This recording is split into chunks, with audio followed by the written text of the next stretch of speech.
Hi, this is Richard for Guitarist magazine, and I'm here today to tell you about 3 things you can do to get the best out of your Strat or Strat type guitar. A few people have asked me about this particular guitar I've brought with me today, so let's start with that. It's a Partscaster, basically a mixture of Fender licensed parts put together for me by a friend of mine called Alan Knight. Over the time I've had it, I've made various changes to the original spec, which was 3 single coils and a vintage tremolo. I'll talk a little bit more about that as we go through the video, but briefly you can see that I've fitted the EMGs, and I'd like to get this point out of the way as soon as possible. These are not super powerful metal pickups, these are EMG SAs of the kind used by Mark Knopfler, David Gilmour, Steve Lukather. There are preamps in the guitar as well, but I'm not using those. I've got that all dialed off. So this is very similar to a kind of full-bodied sounding 60s Strat.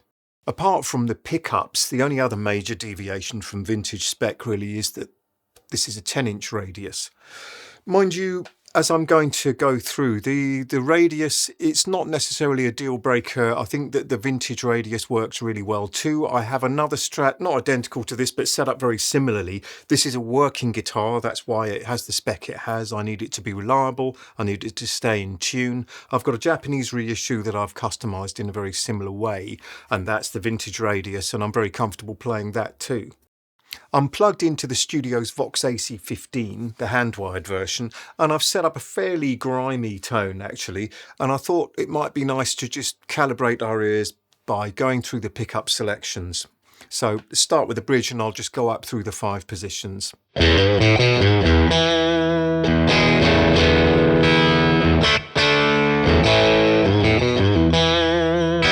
With that kind of dirt, I can vary my pick attack or maybe even use the volume control to clean things up. But my feeling is that absolutely clean isn't all that flattering unless we're going for a real 60s thing.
For this first point, and it's a very basic piece of advice, that is get your guitar set up properly and then you can maintain that. I think get it set up once a year probably is an idea. That doesn't necessarily mean fretwork, it just means the adjustments like your neck relief, things like the intonation. So assuming that you're starting with a fairly well set up instrument, the things that I tend to keep an eye on with these, bearing in mind that they travel around a lot and they get bashed around in the hold of aircraft, is I keep an eye on the neck alignment. That's something that's relatively easy to make sure. You make sure that the spacing of the strings is the same either side, and make sure that these bolts on the back are not over tightened but tight enough to hold it in place. Sometimes I will loosen them just a half turn, reposition and tighten up again. So that's something that you can do yourself if you're careful. Another thing to bear in mind, and this applies probably to any guitar really, is that you don't want to let them get too cold for too long. I find that if you put it in the case and store it somewhere cold, by the time you get it out again, your setup's going to be all over the place. The neck's going to have moved.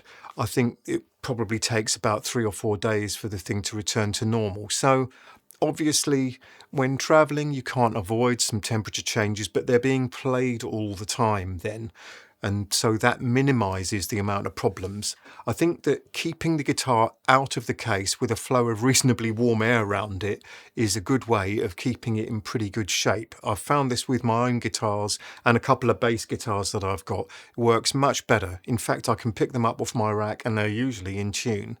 Next up, I'd like to talk about intonation and string height. So if we start with the intonation, a great way to check that is to play the open string and then compare it with the 12th fret. Another way I like to do this is to do the harmonic at the 12th fret.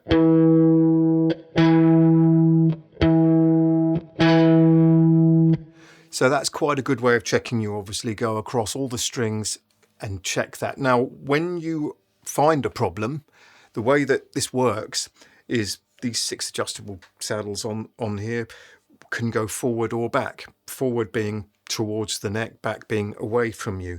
If the note is flat, you come forward just a little bit at a time and then retune and then double check. You can also try playing whole chords.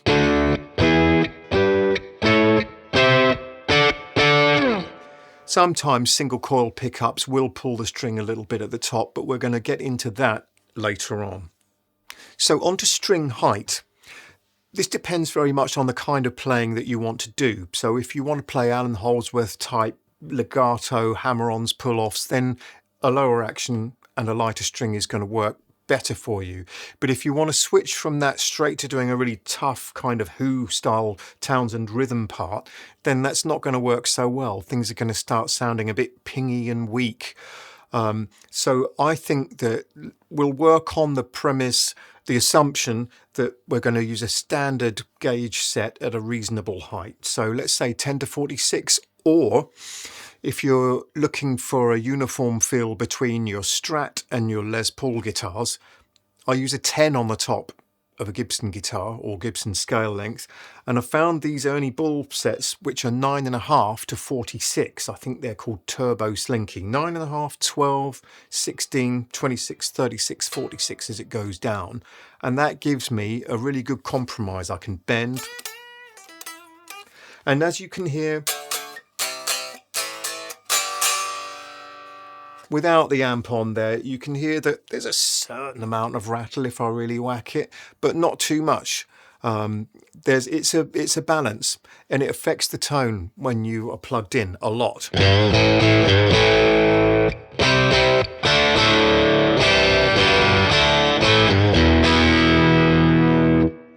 So there's no need to use 13 to 56 or anything like that to get a tough sound. It's just a matter of making small adjustments, and that can be every bit as effective as adjusting the tone controls on your amp.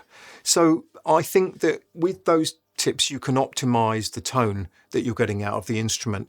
One final point, the string height on this particular guitar is about 1.5 mil from the top of the 12th fret to the bottom of the top E string, and at the bottom E then it's getting towards 2 mil, though I try and get away with a little bit less if I can.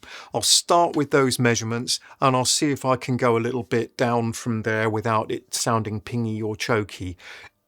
I think it's best not to be too minuscule about these adjustments, because when you're traveling sometimes things will move a little bit, but that gives you the full kind of insight that I can give on what the height of the string does to the tone. So having gone into all that detail about string height, I would like to just qualify with one final point, and that is that yes, it's true that you can change the tone with the string height, but I want to wheel back to the first point I made, which is get your guitar set up properly by someone experienced, because though each individual thing, the intonation, the string height, the neck relief, these are all relatively simple things to adjust, but balancing them all so that they work together to make a really good playing guitar is not so simple.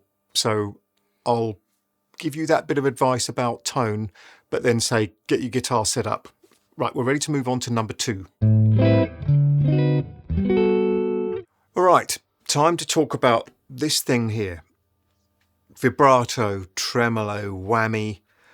Leo Fender called it a tremolo, arguably in error, but it's so ingrained in my mind, I'm afraid I'm going to have to keep calling it a tremolo. As you can see, this is a relatively vintage style tremolo, though it does have the block stainless steel saddles on it, which some later Strats had from the factory. I've changed to those because I preferred the tone to the pressed steel kind, which are a bit more delicate and arguably more vintage. But that doesn't really change the advice that I'm going to give you about keeping a Strat in tune. So we have to be realistic about this, but there are a lot of things that you can do, and I've got 2 similar guitars and I do tour with them all over the place and they stay in tune pretty well. So I think that I've got a few valuable bits of advice for you here. First of all, let's assume that you've got this tremolo set floating. The factory spec is about 2 to 3 mil here, resting above the body. This is adjustable via springs at the back of the guitar. You'll see that I've got the remains of some electrical tape on here. I'll come back to that. These springs I've got set up in this formation, and the reason for that is because many years ago I read an interview with David Gilmour's guitar tech in Guitarist magazine about how he sets up David's guitars, and he said he's got the middle one going straight up and these 2 coming in. So I did mine like that, and I've done it like that ever since, and it's worked quite well. Maybe it makes no difference, but I've found that it works, so if it ain't broke and all that. The springs need to be in reasonable condition, but you're looking at years and years before you have any problems like that. Adjust these further into the body and it'll pull the bridge down. Release them and it'll allow the bridge to come up. So this is set about factory spec. Now, I don't measure the back end of the bridge. What I do is I'll play the bottom E and pull the trem up as far as it will go, and to about F sharp, or maybe a bit below, or perhaps this country bend. Then I know that it's going to give me the kind of Richie Blackmore vibe that I want. I can wobble up and I can wobble down. So for now, that's dealt briefly with how things should be set up at this end. But of course, none of that really matters if this end isn't set up right.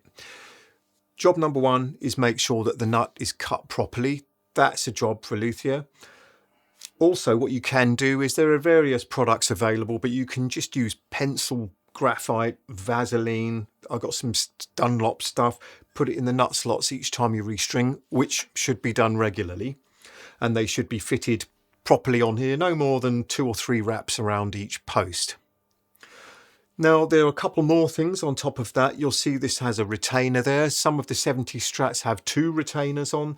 What I've done with this one is that rather than have the retainer pulling the top E and B strings right down against the headstock, that sets up quite an angle going over the nut and quite a lot of friction. They're easy to get. I've bought a tall washer to go underneath this retainer, which minimises the angle that is coming off towards the post of the tuner here. I've got more to tell you about that in a moment, but you'll see that there's an angle here and we'll have a close-up shot of that in a moment. Moving on to the tuners themselves, a vintage style set should be completely good enough, but being a bit of a tinkerer, I decided to have a mess around with a staggered post set because I'd heard that that was what Eric Johnson's Strat had, which pretty much eliminated the need for a retainer. Has it made a difference? I don't know, a bit. They're not expensive, so they might be worth a try. The E and A, D and G, and the B and E strings are all slightly shorter as you go along, so you get that slightly greater angle. I mean, I've also owned guitars with Spursel locking. There are various brands available. These particular ones were Spursel and they worked great. I had that guitar for about 20 years and toured with it, and they worked well too. One final obvious point is that when you restring, make sure that you stretch them in properly. Just pull them until they come back in tune and balance the whole thing out. Right, there is one thing that I said I was going to come back to, and that's this tape on the back, which is looking a bit raggedy and coming off. I need to replace it. The reason this is there is because if I happen to be playing loud with a bit of gain, then these can ring a bit, and that just dampens them down a bit. Some people like that sound. I don't. So there's the reason for that. Right, flipping this back over, there's one more thing that I wanted to share with you actually, and that is about the arm itself as it goes into the block. One of the things that I personally really dislike, and I've heard other players talk about, is when the arm gets a bit slack. When you've used it a few times and the threads start to wear, then it can feel a bit sloppy in there and it doesn't stay where you put it. So there are a few ways of getting around that problem, and one of the best, most effective and cheapest is to buy a roll of plumber's tape or PTFE tape. Take the arm out, wrap a bit of that round there and then screw it back in. Job done. And that'll last you for a while. The other way is to get a block with a plug-in arm like this, which is great for traveling with. You just plug it back in each time and you can tighten up this little Delrin collar. So that's another possibility you might want to think about. So our third and final thing, pickups. I've already mentioned that you can change your pickups around and get different tones from your Strat, but I think that the point I really want to make here is that there isn't really a classic Strat sound that works for everybody. If we think about the more vintage Strat players, Rory Gallagher, Gary Moore, they both got very different sounds out of the standard setup, which you can change using the pickup heights. But before I get ahead of myself, I wanted to mention that David Gilmour's Strat, his black Strat, which he's gone back to using, has a bridge pickup. I think it's an SSL 5. That thing is over 13k. That's a very powerful pickup. That is not what most people would call a classic Strat pickup, but we've all heard the solo from Comfortably Numb, and I think we can all agree that that's a pretty classic Strat tone. At the other end of the spectrum, a player like Eric Johnson uses a lower wind and he's got those real sparkling hi-fi cleans. Of course, that is also aided by his Fender Twin amps, but the source sound of the guitar is quite bright, and I think that he uses slightly higher value pots in his signature guitar to allow more of that ultra high end through. The point is, there are various pickups available to trim your Strat sound to the ideal that you hear in your head. As I've just said, a lower wind will give you a more hi-fi quality, lower output too. A higher output with more windings on, you'll start to shave off that ultra high end. It'll be getting closer to a humbucker tone with more warmth, mids and low end. And you can go quite a long way in that direction. I've mentioned David Gilmour's bridge pickup on his black Strat. You can go noiseless. There are actually mini humbuckers that fit into the Strat route. The possibilities are pretty endless. It's something that's very well worth researching online, and I would recommend that whoever you got to do your setup, get them to fit the pickups unless you're great with a soldering iron. But before we go there, there is something very simple that you can try, and that is the heights of the pickups. If the pickup is set very close to the strings, you're going to get more power, you'll get more lows, you'll get more highs too. And that can be good, but with a Strat, which can tend to be bright, things might start to get a bit shrill. The other thing that you might get as you get higher up the fretboard on the lower strings is you'll get what people call Stratitis, where the magnets will start to pull the strings out of tune and you just can't get the intonation right. So it's all about the balance. Higher pickup is brighter, might affect the tuning. A lower pickup, you'll start to shave the lows and the highs off. You'll get more mids, it will sound a bit more woody, it will be less high output. Certainly it's less spiky to the ear. Generally speaking, you'll want the bridge pickup a bit closer to the strings than the neck pickup. Because of the way the string vibration is all set up here along the scale length, neck pickups always sound louder. Now on this particular guitar, I've got the bridge pickup set higher than the neck and the middle pickup somewhere between the two. These aren't a calibrated set. Some sets have a more powerful bridge. These aren't, they're just EMG SAs. So that's more like a vintage Strat setup in that sense. The way that I like to measure the pickup heights is to hold all the strings down at the 12th fret. Most pickup makers have recommended heights, usually somewhere about 1.5 mil underneath the top E string and the pole piece of the bridge pickup. Now I've got this penny here as a handy ready reckoner that fits under here just about perfectly without much room. So as with all these settings, I trim them a bit afterwards. In fact, before we started shooting today, I lowered this bridge pickup ever so slightly because I felt it sounded a bit spiky compared to the neck. We'll get into tones in a little while. The bass side, well, I don't want that to be louder than the treble side, and it probably would be if I had the pickup set flat, so I've got that set slightly lower. I reckon that's just over 2 mil in this case. And so EMGs you can have really close to the strings, but I find that they suffer from the same thing that a regular single coil does, is things can get rather shrill. At least that's been my experience. Once I've got the bridge pickup sounding how I want, then I will balance the middle and the neck to the bridge pickup without particularly measuring. You'll find that they sit a fair bit lower unless it's a calibrated set, and I do make sure that on the neck pickup especially that I don't have the bass side too close. Again, because I don't want that to overpower the bridge. I don't want to have a great big booming neck sound then flick down to the bridge and just have the whole thing disappear. I also don't want to have that Strat-itis thing that I was talking about with the warbling sound that the magnets can have. Let's have a listen to that and you'll hear what I mean. I've got the bridge pickup set where I like it.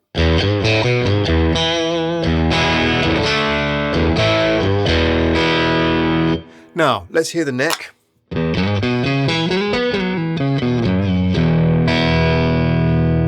It's a little bit mellower because it's further away, but the key thing for me is that I don't suddenly lose all my bottom end when I flick to the bridge. So I'm going to play with the neck pickup for a couple of minutes and then flick to the bridge, and you'll see that they're relatively equal in output.